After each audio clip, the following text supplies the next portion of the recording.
Hello, I'm Saumya Vashishtha and we are here at Government College Navalgarh. Today we are talking about Matthew Arnold and his poem Dover Beach. Matthew Arnold was born on 24th December 1822. His father Thomas Arnold was the famous headmaster of Rugby School. He was himself educated at the Rugby. In 1840, he won the school prize in English verse.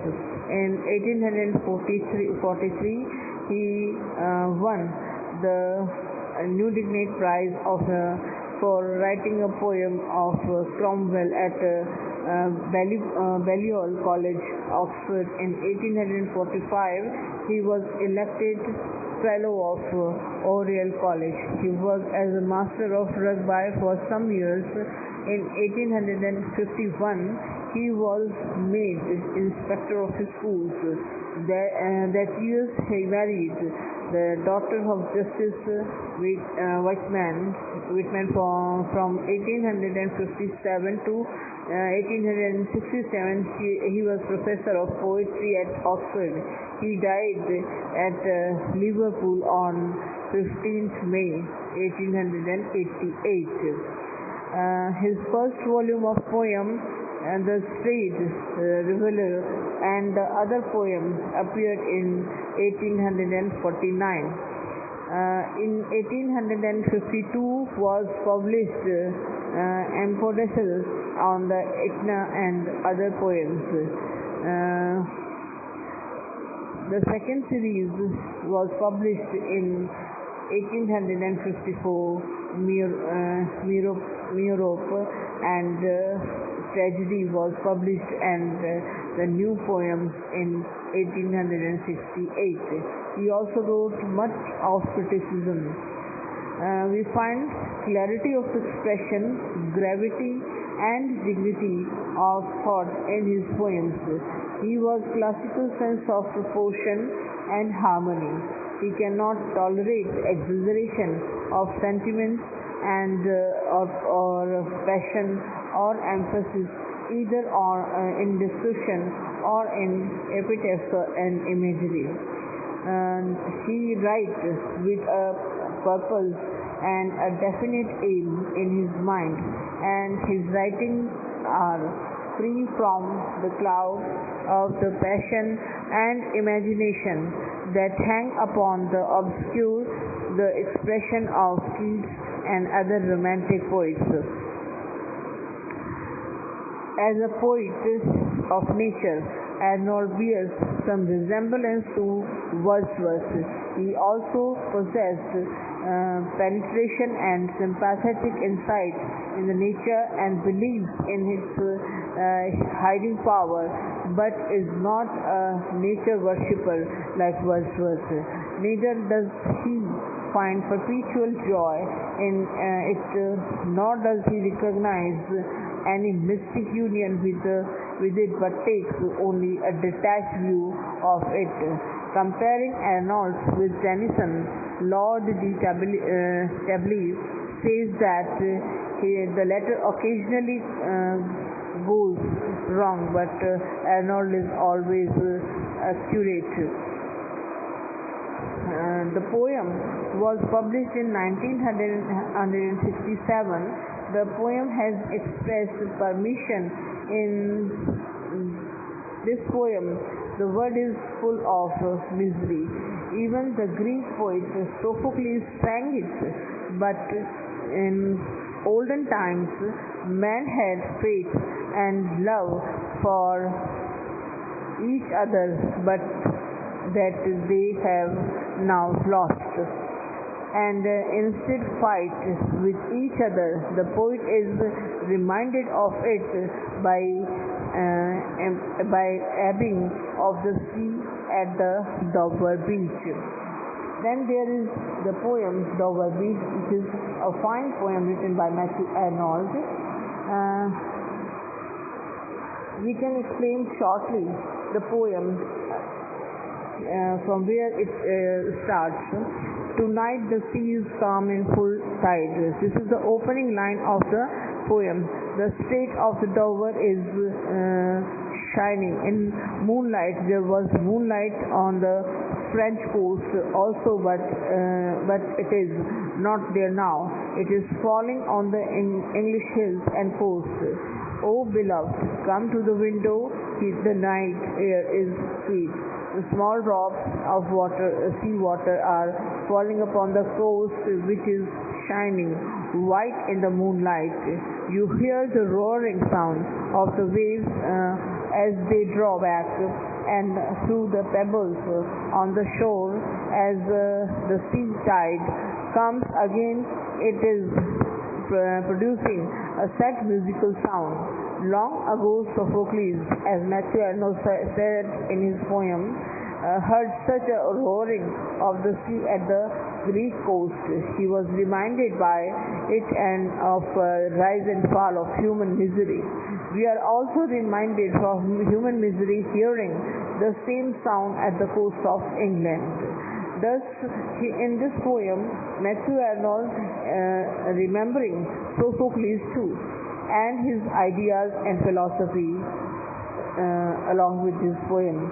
The sea of, according to Matthew Arnold, in his poem Dover Beach, the sea of religious faith was once at its height and surrounded man's life like a folded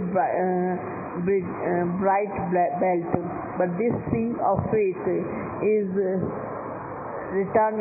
retreating down in the fast, cheerless, and naked pebbles of the world with a long, sad, withdrawing roar. Here it is the breath of the night wind.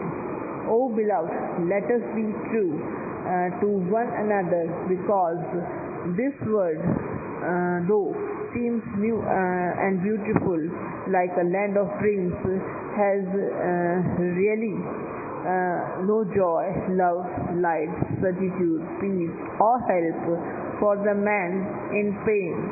This world is like a dark plain where ignorant armies fight with each other and run away in confusion and fear at the time of the night.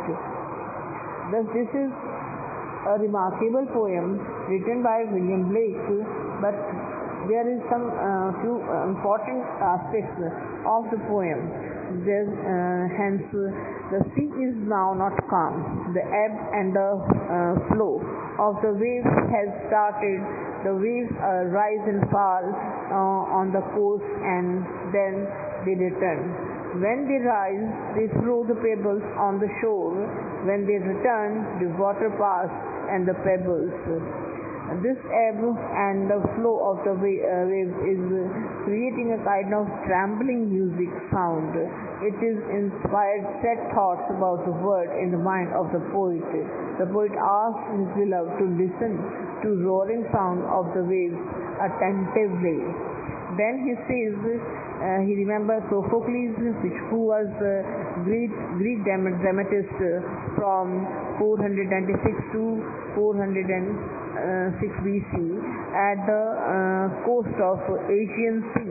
He heard the roaring sound of the ebb and the flow of the sea waves. The poet says to his beloved the hearing of the sounds of Sophocles was reminded of the increase and decrease in man's miseries.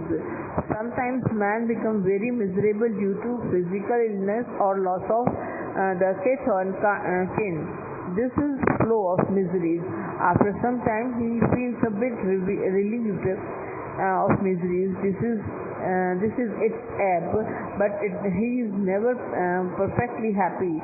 Soon again, the miseries increase. When Arnold hears the roaring sound at Dover, he is reminded of the loss of man's religious faith as he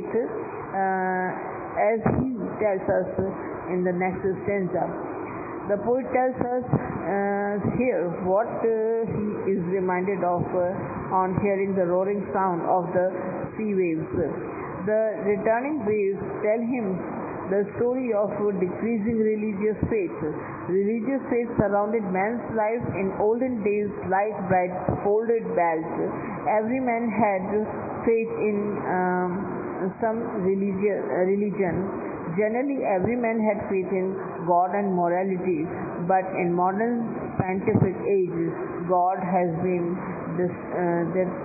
dethroned and morality has become apologetic, and to the poet, the faithless word of the today appears as cheerless as the naked pebbles of the sea show when the waves have ebbed away.